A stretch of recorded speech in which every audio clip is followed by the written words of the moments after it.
I'm a great admirer of Scotland's passion, and a few years ago, when Strachan was managing Scotland, I was more proud of Scotland's desire to be achieving things than I was with England's, because I felt the spirit that Scotland were exhibiting was far greater than our players were exhibiting. So I'm a great fan of Scotland, but I do not think that you will beat England. That's not being derisory. That's just stating my opinion. You're a great fan of Scotland. Yeah, I am. Okay. I've looked back over the years, the fabulous players that have come out of Scotland that we've all got to watch. But the latest crop, technically, are nowhere near as good as the England side.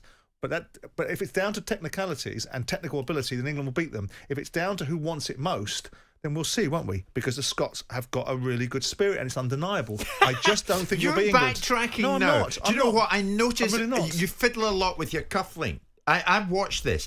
When you get nervous about something you've said and you go into reverse, out comes the fiddle of the cufflink. I'm just making sure they're tightly secured so you don't pilfer them, because I know what you Scots are like. Don't you? I'm not into cheap jewellery. Incidentally, you are backtracking. I'm hearing this for the first time. I am saying to you that there is no parallel universe, in my opinion, where the Scots will beat England, right? But that does not mean the Scots suck. It means that they're not good enough to beat England. Oh, that's kind of it. Well, that's fine. But you're saying that my opinion is derisory simply because it doesn't fit yours. But interestingly, though, if it comes, as you rightly said a moment ago, if it comes down to who wants it most on the day at Wembley, Scotland are in with a right chance if they want it more. But I don't think they will. I think that the pressure that England will be under, the expectation levels, the fact they're playing at home will increase the temperature of how much they'll want it as well. And then if they match the Scots for intensity, which I think they will, then they'll roll over them for ability. I can't wait for this. It's a fair comment. Danny, the Villa fan, thank you very much indeed for that. So how do England fans feel about England going into this now? Because it's getting closer and closer. One game down last night, England won it. But did you see enough for you to be confident that England will go deep in this tournament? Michael's a big Chelsea fan and an England fan, of course, as well. Michael joins us live. Good morning to you. Hi, how you doing? I'm good, mate. Where's your head about England? Well, I'm about to tell you, every time I see Southgate, it gets worse. He looks wooden, hesitant, taut, full of nerves. He's reverted to management speak about, oh, it's good for the group, it's good for that. And I'm going to throw this one there. What's England's #1 tournament mistake been over the years? Taking injured players. And here we are, going on about injured players again. Yes, yeah. Do you know what? Thank you for that, Michael. He's got a point, Simon. There's always this issue of let's hope that so-and-so, in this case, Maguire. And there are others in there now. Henderson's another one. You know, like, let's hope that they're going to be match fit come the time. Henderson's not going to be match fit, but I understand the point. But I suspect it'll be the same. We focus on these things because it's relevant to our side and our team, and it's our press that are reporting on it. I guarantee if you're in Spain or Italy or France or anywhere else, their press would be saying the same things about certain players. Now, of course, we've got high-profile players. Once upon a time, Beckham with the metatarsal and Wayne Rooney with his whatever problems he has. That was similar. But we are on the back of a situation where it's been an arduous season in terms of fixture congestion. It hasn't been as spread out as it possibly could have been because of the nature of compression of the fixture lists, and we are where we are. But we've got 26 players. You know, I'm not worried about people like Maguire not being fit, because I personally think Maguire's a bit of a liability. But that's just my personal view. You'd rather have Maguire in that team than not have him. I mean, surely. I'm not sure, because Simon. I'm not sure. I mean, I think he's a colossus of a player, but he turns like an ocean liner, and I think a good quick forward is going to run him. And Simon, I think there are players that, you know, listen, it's a view, isn't it?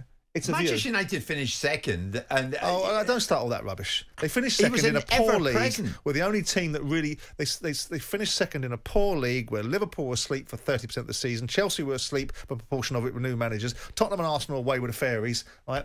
And the only team that hit their straps was Man City. And then Liverpool wake up and finish 5 points behind Man United. I'm sorry, I'm not having it. I'm not having it. And Arsenal were away. Who are the fairies? I love that. Don't answer that. Don't answer that. Whatever you do, don't answer it. I'm very keen. A lot of England fans getting in touch this morning about where you might or you might not go in this tournament. And what I'm saying is, if you don't get to the final, does that represent failure? Where are your heads going into this now? Sam, a big England fan. Sam, good morning to you. How you doing, gents? Well? Good, mate. Good to hear from you. Thanks for joining us. Come on, give me it straight. Where are you at the moment, Sam, with this tournament days away? Well, if you're basing it off last night's result, I don't think we're going to get out of the group. I really can't see it. You look at the teams in there, Croatia. I think they're well drilled. We've seen what they done to us back in 2018. You know, Czech Republic are no mugs, and obviously Scotland are going to turn up for their cup final, aren't they?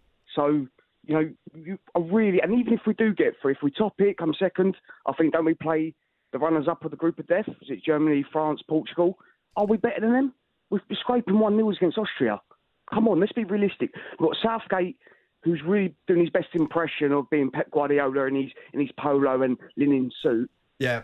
He's got no idea. He's got no idea. All right, well, let me ask you a question. Where do Armenia rank on the list of football powerhouses? Nowhere. Because they just drew with Croatia. But also, you look at England. We've just scraped for Austria. Yeah, but it's a meaningless knockabout. We've got Henderson, who's injured, and we've got 4 right backs. All it takes is Declan Rice to get injured, and who do we play there? Calvin Phillips. I mean, to be fair, Sam, the team last night doesn't bear any resemblance whatsoever, probably to the one that they'll start doing against Croatia. To come back, I get that. Yeah, but you know, our best players on the pitch last night, Saka and Grealish, they've barely got 5 caps between them. So are we really? Can you say Rashford and Sterling are on there because of the namesake and what they've done previously? They're not in form. So if we are picking players in form, then James Ward-Prowse played 38 games twice he's done it the last 2 seasons. Sam, why is he not on there? I'm Scottish, and I think England will get out the group. I mean, come on, surely.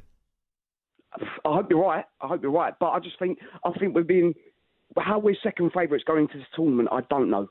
Okay, Sam. Listen, thanks for the call. See, I mean, there is pessimism, but there always is at a stage like this. If they'd done Austria 5-0 last night, they wouldn't be hearing that from Sam. Of course there is. In the Czech Republic, there'll be pessimism in the Czech Republic about drawing of Wales in a World Cup qualifier. There'll be pessimism in Croatia about drawing of Armenia. You've got to get context in these things. If you're going to bring that into the discussion, have some context. Okay. The confidence is coming from the Scotland camp, isn't it? Yeah, because you've got nothing to lose. You've got nothing to lose. You're in unfamiliar territory, which is in a tournament. Yes. Right? So all of it is it's the blind leading the blind, isn't it? You don't know what you're looking at. In the land of the blind, the one-eyed man is king, and Scotland are the one-eyed man. I mean this with the best will in the world. Shut your face. Jim White and Simon Jordan, Monday to Thursday morning, 10 till 1. On AM, on DAB, via the talkSPORT app, and on your smart speaker. talkSPORT.